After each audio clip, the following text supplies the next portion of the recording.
Je me suis retrouvée menottée au lit, nue sous les draps, pensant que c'était juste un jeu entre nous. J'ai entendu la porte s'ouvrir, puis le bruit de ses pas. Sauf que ce n'était pas lui qui est entré en premier. C'était son ex, celle qu'il prétendait ne plus jamais vouloir revoir, qui s'est penchée sur moi avec ce sourire carnassier.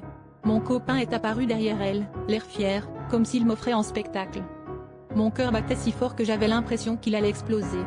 J'ai crié son nom, mais il a juste haussé les épaules. L'ex a commencé à me parler, à me demander si je savais tout ce qu'ils avaient partagé, tout ce que je n'aurais jamais. Il restait là, adossé au mur, à regarder la scène comme s'il s'agissait d'un mauvais film dont il était le réalisateur.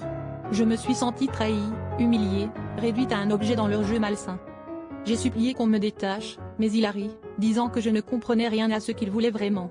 L'ex a alors commencé à balancer des secrets, ils se voyaient encore, parfois même chez nous, pendant que je bossais tard. Leur histoire n'était pas finie. Il ne s'agissait pas que de moi, mais d'eux, de leur vengeance, de leur besoin de contrôler. J'ai compris que je n'étais qu'un pion dans leur guerre toxique. Quand il a enfin ouvert les menottes, j'ai cru que j'allais m'effondrer.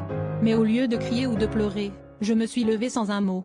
Je me suis vue dans le miroir, les traces rouges sur mes poignets, et j'ai compris que la vraie trahison n'était pas seulement la leur.